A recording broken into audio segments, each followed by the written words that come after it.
Hello my dear students, आज हम आप लोगों के लिए सेट नंबर 1 2020 का पार्ट 2 वीडियो लेके आया हूं। तो देखिए my dear students, question number पहले का अंगा, आकृति में यदि टीपी तथा टी क्यू केंद्र ओ वाले किसी वृत्त पर दो स्पर्श रेखाएं इस प्रकार हैं कि एंगल पी ओ क्यू बराबर 110 डिग्री, तो एंगल पी टी क्यू बराबर है। मतलब इस क्वेश्चन में दिया है angle P O Q 110 degree, तो पूछ रहा है एंगल पी टी क्यू, ये वाला एंगल कितने डिग्री का होगा। तो हम लोग जानते हैं कि यहाँ पर जो कोण बनता है 90 डिग्री का होता है और यहाँ पर भी जो कोण बनेगा 90 डिग्री का होगा। ये वाला कोण निकालना है। तो ऑप्शन में दिया है पहला 60 डिग्री, दूसरा 70 डिग्री, तीसरा 80 डिग्री, चौथा दिया है 90 डिग्री। तो आइए इसको हल करते हैं, कौन सा उत्तर सही होगा। अब देखिए my dear students, angle P O Q जो दिया इसको राइट कर देते हैं।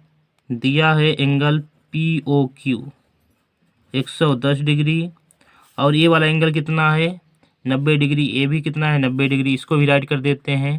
Angle T P O is equal 90 degree और angle T Q O is equal 90 degree. अब ध्यान देना है माय डियर स्टूडेंट्स, कोई भी चतुर्भुज अगर बना होता है तो उसका अंतः कोण टोटल कितना होता है 360 डिग्री का। तो आइए इसी मेथड से हल करते हैं। Angle P O Q plus angle T P O plus angle T Q O plus angle P T Q किसके बराबर करेंगे 360 के बराबर। ये हुआ, तो सबका वैल्यू पुट कर देते हैं। एंगल पी ओ क्यू कितना दिया है 110 degree, plus angle T P O कितना दिया है 90 degree, plus angle T Q O कितना दिया है 90 डिग्री, और एंगल पी टी क्यू यही तो निकालना है 360 डिग्री। अब इन तीनों को जोड़ेंगे तो कितना आ जाएगा, आएगा 110 प्लस 90 हो जाएगा 200, 200 प्लस 90 कितना हो जाएगा 290 degree, plus angle P T Q बराबर 360 डिग्री। 290 को उधर ट्रांसफर करेंगे हो जाएगा minus, angle P T Q बराबर हो जाएगा 360 degree minus 290 degree. Angle P T Q बराबर हो जाएगा 360 में से 290 घटाएंगे तो आ जाएगा 0 में से 0 गया 0, 16 में से 9 गया 7, 70 डिग्री ये आया। अब देखिए माय डियर स्टूडेंट, कौन सा ऑप्शन सही है, ये है 70 डिग्री, दूसरा ऑप्शन सही है।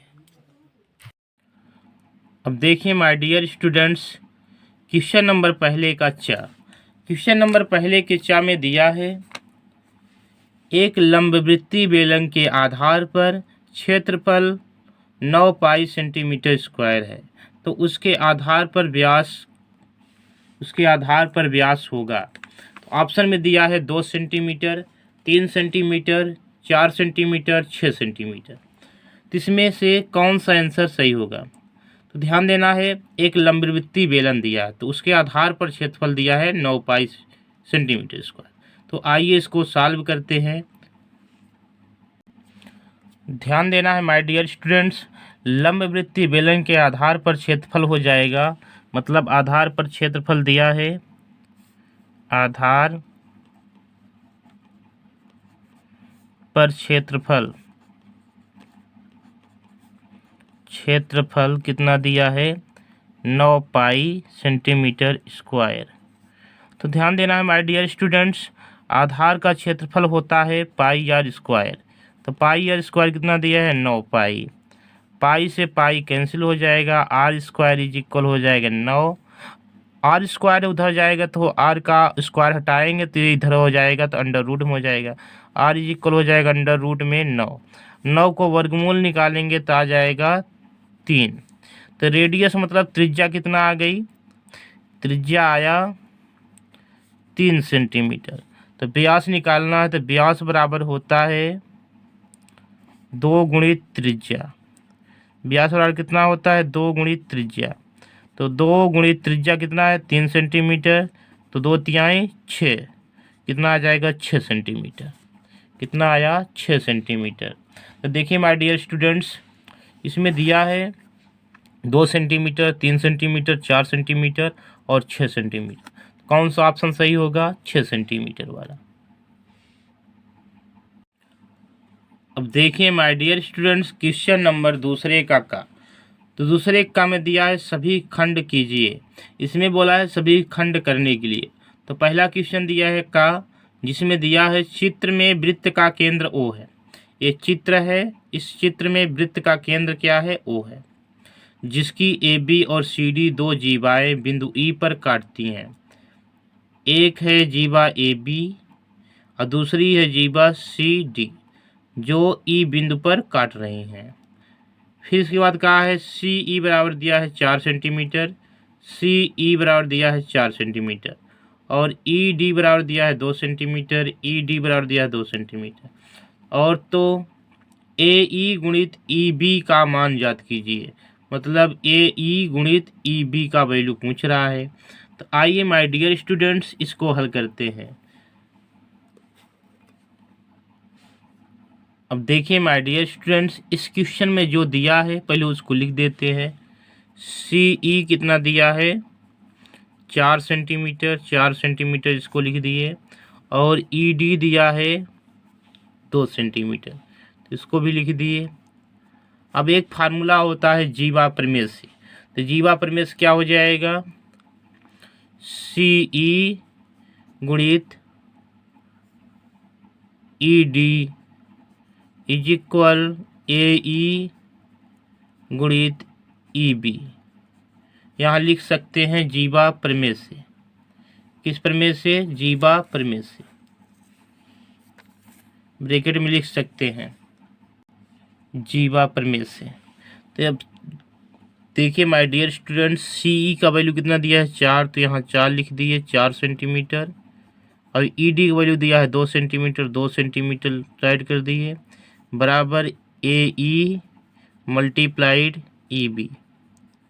अब 4 दूनी कितना हो जाएगा? 8 सेंटीमीटर का multiplied centimetre square, AE multiplied EB।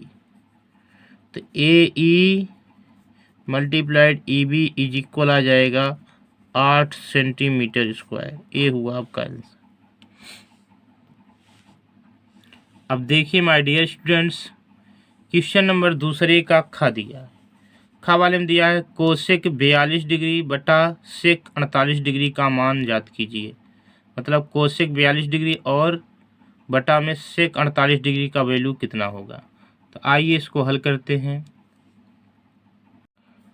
अब देखिए my dear student, cosec 42 degree बटा सेक 48 डिग्री दिया है। तो या तो कोसेक 42 डिग्री को चेंज करेंगे 42 डिग्री को, या सेक 48 डिग्री को।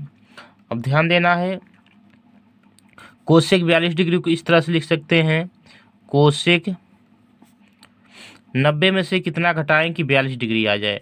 अगर हम 90 में से 48 डिग्री को घटाएंगे तो आ जाएगा 42 डिग्री। तो इसको इस तरह से लिख सकते हैं, कोसेक 42 डिग्री को कोसेक 90 माइनस 48 डिग्री के बराबर लिख सकते हैं, बटा सेक 48 डिग्री।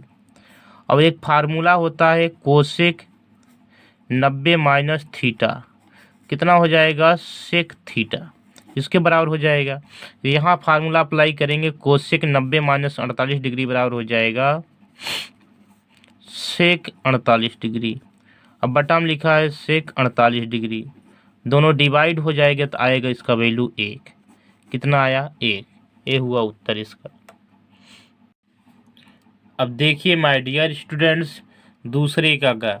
दूसरे के ग में दिया है चित्र में एक वर्ग OABC चतुर्थांश OPBQ के अंदर खींचा गया है। यदि OA बराबर 20 सेंटीमीटर है तो छायांकित भाग का क्षेत्रफल ज्ञात कीजिए। मतलब OABC जो वर्ग खींचा गया है चतुर्थांश OPBQ में खींचा गया है, OPBQ में खींचा गया है ये A वर्ग। तो ये छायांकित भाग का क्षेत्रफल निकालना है। तो आइए माय डियर स्टूडेंट इस क्वेश्चन को हल करते हैं। अब देखिए माय डियर स्टूडेंट्स, ये दिया है यहाँ से यहाँ तक 20 सेंटीमीटर, ये वर्ग है, वर्ग की चारों भुजाएं क्या होती है, बराबर होती है। यहाँ से यहाँ तक 20 है तो ये भी 20 हो जाएगा, यहाँ से यहाँ तक ये भी 20, ये भी 20। तो यहाँ से यहाँ तक दिया है 20, ये भी 20 है, तो ओ भी निकाल लेते हैं पहले। मतलब इस चतुर्थांश का क्षेत्रफल निकालेंगे, फिर इसके बाद वर्ग का क्षेत्रफल निकालेंगे।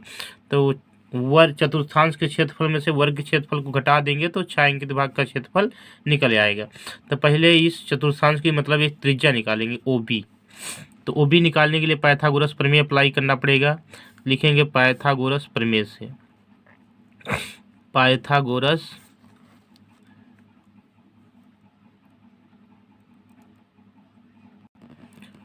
ओ B is equal under root में ओ ए का स्क्वायर प्लस ए बी का स्क्वायर। तो ओ बी इज इक्वल हो जाएगा अंडर रूट में ओ ए का वैल्यू कितना दिया है 20, 20 का स्क्वायर प्लस ए बी की वैल्यू दिया है 20, 20 का स्क्वायर ये भी कर देंगे। तो आ जाएगा अंडर रूट में 400, 20 का 2 बार गुणा हो जाएगा 400, 20 का भी 2 बार गुणा हो जाएगा 400। तो हो जाएगा ओ बी इज इक्वल आ जाएगा अंडर रूट में 400 गुणित 200, 400 400 ऐड करेंगे 800 हो जाएगा। तो लिख सकते हैं 400 गुणित 200, 400 को वर्गमूल आ जाएगा 20, 20 अंडर रूट 2 सेंटीमीटर। मतलब यहाँ से यहाँ तक डिस्टेंस आया 20 अंडर रूट 2 सेंटीमीटर। अब निकालते हैं छायांकित भाग का क्षेत्रफल। तो छायांकित भाग का क्षेत्रफल निकालने के लिए फार्मूला अप्लाई करना पड़ेगा। लिखते हैं छायांकित भाग का क्षेत्रफल बराबर छायांकित भाग का क्षेत्रफल, क्षेत्रफल बराबर हो जाएगा अर्धवृत्त का क्षेत्र मतलब चतुर्थांश का क्षेत्रफल, चतुर्थांश का क्षेत्रफल एक चतुर्थांश का क्षेत्रफल माइनस वर्ग का क्षेत्रफल, वर्ग का क्षेत्रफल। चतुर्थांश का क्षेत्रफल होता है 1/4 पाई आर स्क्वायर माइनस वर्ग का क्षेत्रफल होता है भुजा स्क्वायर। अब वैल्यू रखते हैं 1/4 पाई का वैल्यू होता है 22/7, आर का वैल्यू कितना दिया है 20 अंडर रूट 2, मतलब ये त्रिज्या है यहाँ से यहाँ तक, ये आर का वैल्यू है। तो यहाँ लिख देंगे 20 अंडर रूट 2 का होल स्क्वायर क्योंकि आर स्क्वायर है, माइनस भुजा कितना है 20, तो 20 का स्क्वायर। अब इसको हल करेंगे तो आ जाएगा 22 गुणित 20 अंडर रूट 2 का गुणा 400 और कितना हो जाएगा 2 अंडर रूट 2 का गुणा 2 हो जाएगा, 20 का 2 बार तो हो जाएगा 400 और पूरे एक बट्टा हो जाएगा 4 गुणित 7 माइनस 20 दिशा में 400। अब 4 से 4 काटेंगे कितना आ जाएगा 100 बार जाएगा, हो जाएगा 22, बचेगा कितना 22 गुणित 100 गुणित 2 पूरे 1/7 माइनस 400। अब इसको हल करेंगे, इस साइड हल करते हैं, 22 का गुणा करेंगे 100 में तो हो जाएगा 2200 गुणित 2 गुणा हो जाएगा कितना आ जाएगा 4400 पूरे 1/7 माइनस 400। 4400 में अब देखिए त्रिया गुणा हो जाएगा 7 का गुणा होगा 400 में आ जाएगा 2800, 2800 पूरे 1/7। अब घटाएंगे 4400 में 2800 को तो आ जाएगा वैल्यू 1600 पूरे 1/7। अब 1600 में 7 से भाग करेंगे तो आएगा वैल्यू 228.57 सेंटीमीटर स्क्वायर। ये आ गया एरिया छायांकित भाग का। अब देखिए माय डियर स्टूडेंट्स, दूसरे का घ में दिया एक पासी को एक बार उछालने पर अभाज्य संख्या प्राप्त होने की प्रायिकता ज्ञात कीजिए। मतलब एक पासी को उछाला जा रहा है तो उस पर अभाज्य संख्या प्राप्त होने की प्रायिकता निकालने के लिए पूछ रहा है। तो ध्यान देना है माय डियर स्टूडेंट्स, अगर कोई भी एक पासा होता है तो उसमें कितनी संभावना होती है 6। तो आइए इसको हल करते हैं। अब देखिए माय डियर स्टूडेंट्स, ये पासा है, इसमें अभाज्य संख्या की संभावना कितनी है 1 है। ए कितनी है देखिए ध्यान से 2 3 5 कितने हैं? 2 3 5 में 3 संभावना है। तो लिख देते हैं अनुकूल परिणामी की संख्या बराबर 3। तो कुल परिणाम कितने हैं? 6। टोटल परिणाम कितने हैं? 6 लिख देंगे। अब प्रायिकता निकालेंगे तो अनुकूल परिणामों की संख्या बटा कुल परिणामों की संख्या,